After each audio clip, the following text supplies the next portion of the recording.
A warm welcome to everyone. This is Dr. S.V. Revati, Assistant Professor, PG in Research Department of Commerce, PPG College of Art and Science, Coimbatore.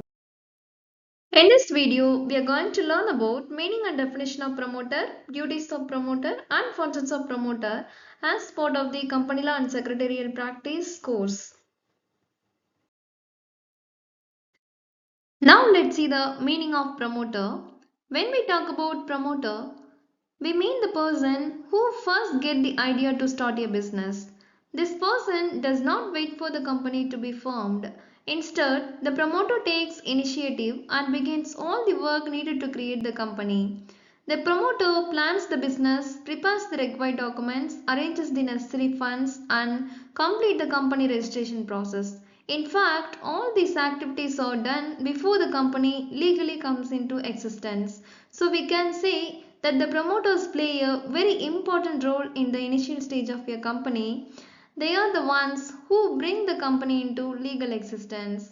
A promoter may be an individual person, a group of persons, or even another company that comes up with the idea of starting a business.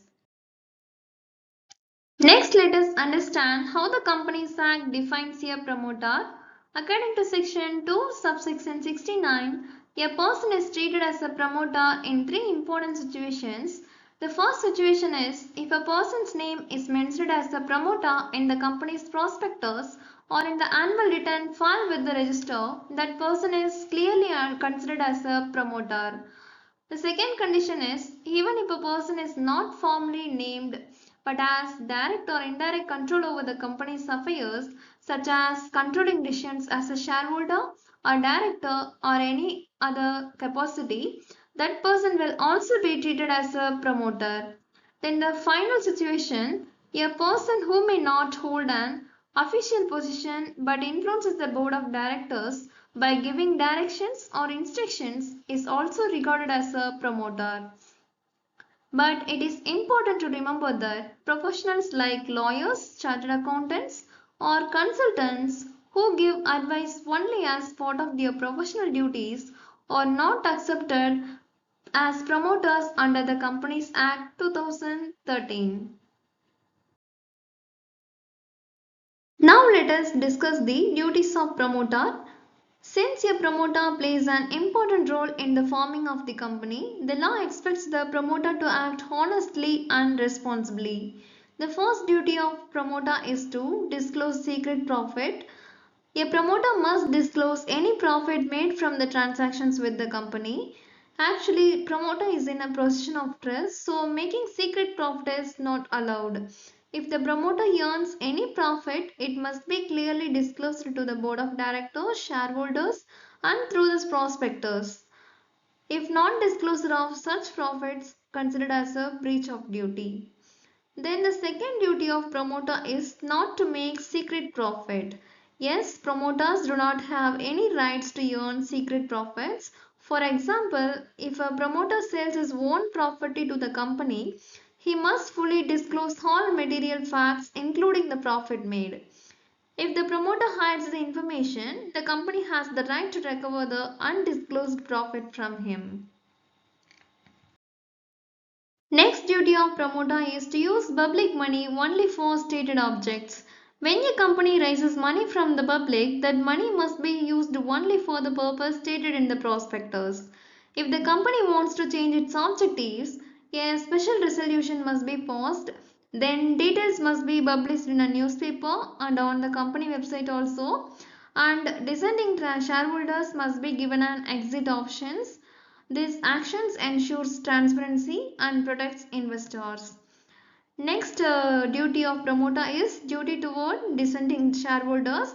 Dissenting shareholders are those who do not agree with changes in the objects or contracting terms mentioned in the prospectus. In such cases, promoters must provide these shareholders with an exit offer. The exit price and procedures are decided according to the SEBI regulations, ensuring fairness. Next one is duty to appoint directors. If all the directors of company resign or vacate their offices, the company cannot function properly. In this situation, the promoter has the responsibility to appoint new directors. These directors will continue office until directors are appointed in the general meeting. Final duty of director is to cooperate during liquidation. During the liquidation of a company, promoters must extend full cooperation to the company liquidator. If a promoter fails to cooperate without a valid reason, such failure is punishable under law. Let us discuss the functions of promoter. A promoter performs several important functions to bring a company into existence. The first function of promoter is promotion of an idea. The promoter identifies the new business opportunities and decide what type of business should be started, such as manufacturing, trading or services. These ideas become the foundation of the company. Next function is detailed investigation. Once the idea is formed, the promoter conducts a detailed investigation. It includes market demand, availability of raw materials, competition, possible risk and profits. These steps help the promoter to decide whether the business idea is practical and profitable.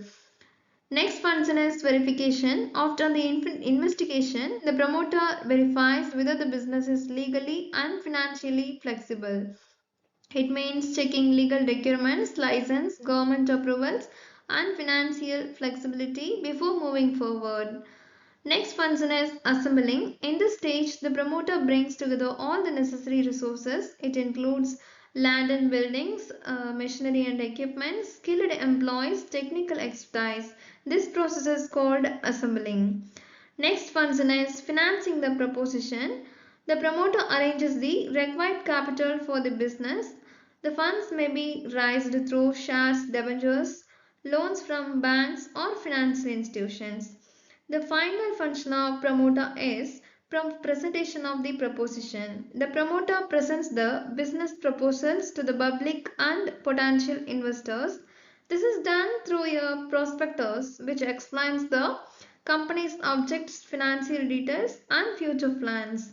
These steps help in attracting investors and completing the formation of the company.